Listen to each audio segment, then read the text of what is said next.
Phone tapping मामले को लेकर झारखंड कांग्रेस और राजद की ओर से बीजेपी पर आरोप लगाया है। कांग्रेस ने केंद्रीय गृह मंत्री अमित शाह के इस्तीफे की मांग की है। वहीं राजद ने बीजेपी पर बिहार विधानसभा चुनाव में फोन टैपिंग के जरिए साजिश करने का आरोप लगाया है। राजद के प्रदेश उपाध्यक्ष श्यामदास सिंह ने बीजेपी जदयू की सरकार बिहार में साजिश कर बनाने का आरोप लगाया है।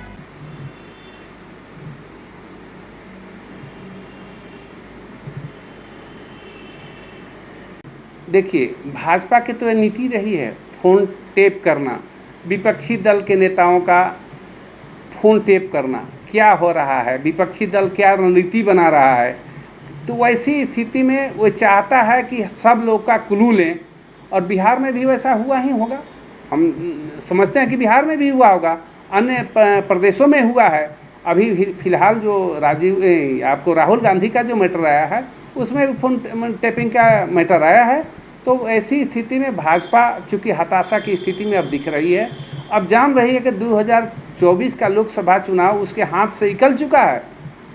जैसा अभी कोरोना पीरियड का रहा, महंगाई की मार है, और वैसी स्थिति में 2024 का चुनाव चूँकि जितने नहीं जा रही है भाजपा, महंगाई चरम सीमा पर है। पेट्रोल, डीजल, घरेलू गैस के अतिरिक्त अन्य खाद्य पदार्थ हैं जो आम ज़रूरत की चीज़ है, इस पर कमर तोड़ महंगाई बढ़ी है, जिसका प्रभाव हर एक नागरिक पर पड़ा है। पूरे भारतवर्ष के सभी लोग नागरिक महंगाई के बोझ से हर रहे हैं।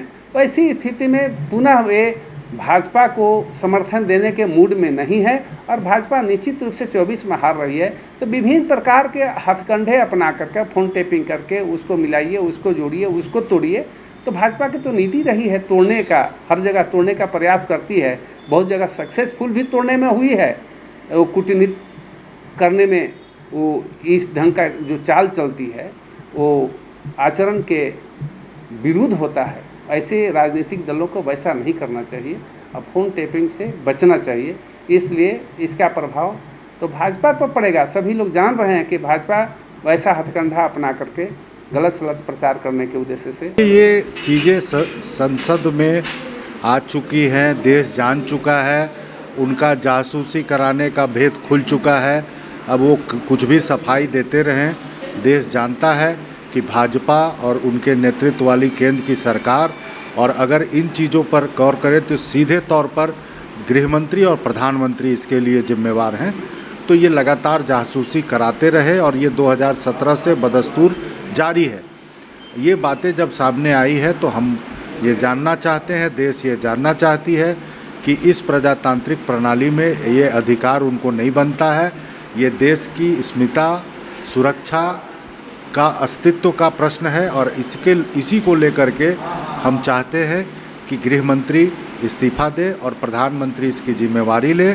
और इसको लेकर के कांग्रेस पार्टी कल प्रोटेस्ट मार्च करेगी, जो राजभवन तक जा कर के ज्ञापन दिया जाएगा, और हम लोग मांग करेंगे कि सरकार के गृह मंत्री इस्तीफा दें। सबसे बड़ी चीज़ की देश की सुरक्षा, देश की निजता, जो हमारे भारतवर्ष में रहते हैं उनकी निजता पे ये उन्होंने डांका डाला है। खुफिया जासूसी करके अमित शाह जी के नेतृत्व में, माननीय मोदी जी के नेतृत्व में भारतीय जासूस पार्टी, जो भारतीय जनता पार्टी हुआ करती थी, अब भारतीय जासूस पार्टी बन गई है।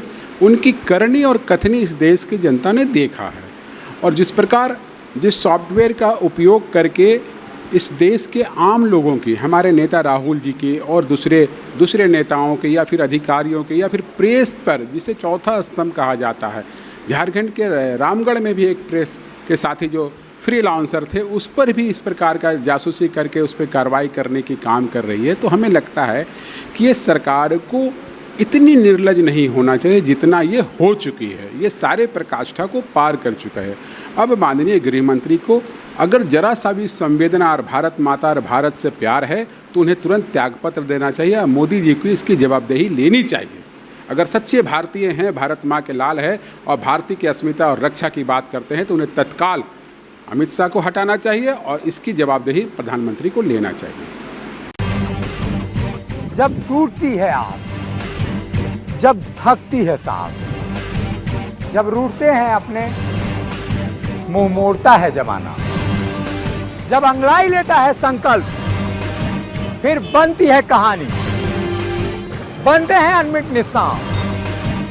देखिए मेरे साथ संघर्ष की दास्तां।